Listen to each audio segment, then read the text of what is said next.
So, as you well know, I'm a mountain dog. I may be ancient, I may be old, I can still sprint. I jumped right over that fence like you cannot believe because it had scared me, the adrenaline. Instead of crapping, I held on to my crap and I used my adrenaline to jump over that fence in a single bound. I know that they're all so big and muscular, they couldn't do it. They're too heavy, they're too big, beefy, the St. Bernard and the German Shepherd. So I've been up in the hills, and guess what? I've been chasing squirrels. I've been running after crows, doves, pheasants, turkeys, any kind of fowl or bird, a duck. If a duck came over, I'd get him a goose. I've been chasing after the rabbits. There's not that many rabbits, so I was mostly squirrels. I've been loving chasing after the squirrels. It's been exciting, but I'm losing weight. So I have to sneak down. I have to try to get some food around the sainted lady's house, who the sainted lady turned out to be a little bit more, conniving. There's another side to her character. But the only thing I know, I started to try to search my immediate dog remembrance, and sure enough, the man is in Dryoutsville. The man had to get dried out. Somehow his Vegas romp turned into some kind of a hospitalization and a dry out session. I don't know. It seems like I don't know. I'm starving up here on the side of the hill. I look every day down at the sainted lady's house. I can see the top of her double-wide trail. I see the little pen where all the dogs go out every day to crap and pee. She's even feeding some of the little schnauzer-esque weirdo muffet dogs out there. I don't know why. She feeds the St. Bernard and the German Shepherd almost like with the family. They almost are. I'm wondering if those two guys could talk. I'm wondering if they got collars that they put up someplace. But, whatever. The main thing is I'm up here, I'm starving. I got to sneak down, get a little morsel of food. I almost feel like yelling down and going, y'all can go suck eggs, But it doesn't, that's not what it, The one thing that happened that gave me a little pleasure was I got so starving and hungry. I woke up one morning, she let them out early, and they were all out there, all 5 of them weirdo dogs. The weirdo poodle, that masquerading like Lenny St. Bernard character who was trying to play like he was stupid, mentally handicapped, and it turned out he's a sinister character. And that German Shepherd who wants to go by the name Führer.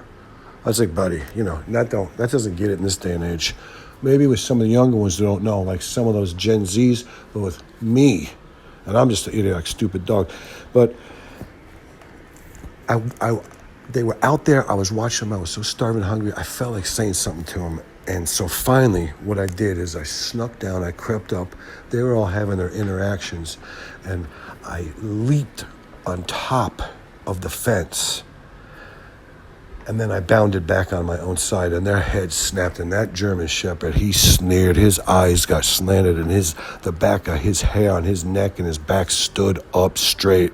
And so did that German. I didn't think of, that German Shepherd was crazy, but that stinking, that great big giant dog, he was just as bad. And when he puffed up, my gosh, it looked like some kind of an Adonis or something.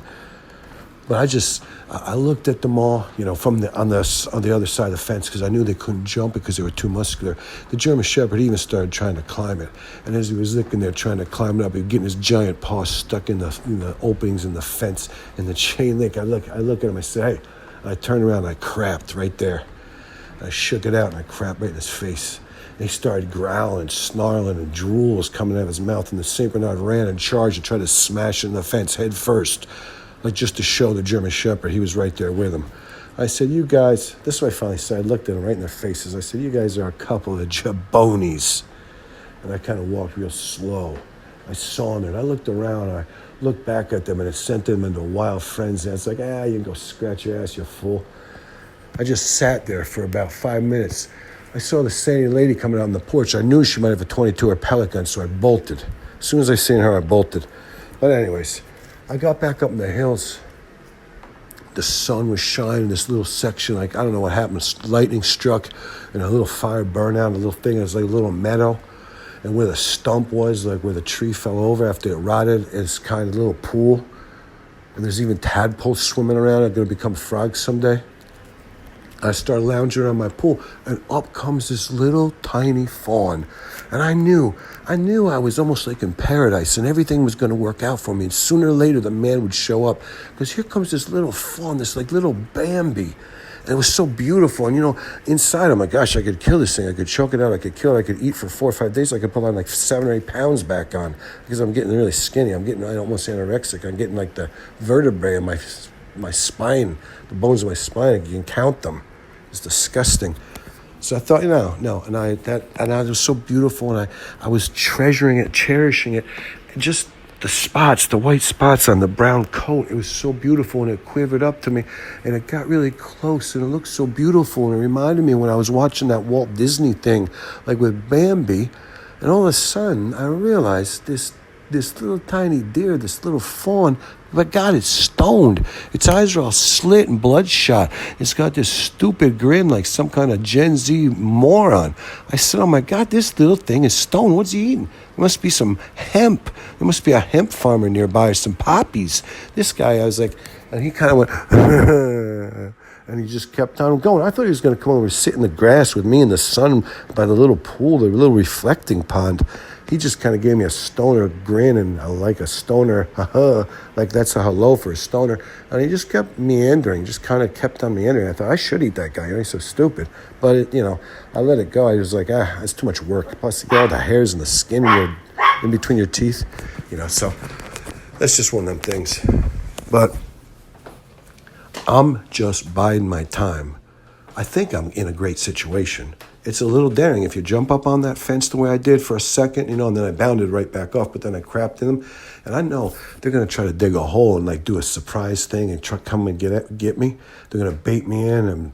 But I'm been watching them. I know how long it takes those guys to dig a hole. First off, they never go and dig in the same place twice. That's how smart they are. They're trying to dig a hole into the fence so they can sneak out and attack me. They'll have 8 or 9 holes started before they finally dig, each one will get dug on, 5, 6, 7 times before finally they'll break through. So I've got a couple of weeks yet for these idiots to do that one, but I'm on to them. Don't worry. Don't worry about it.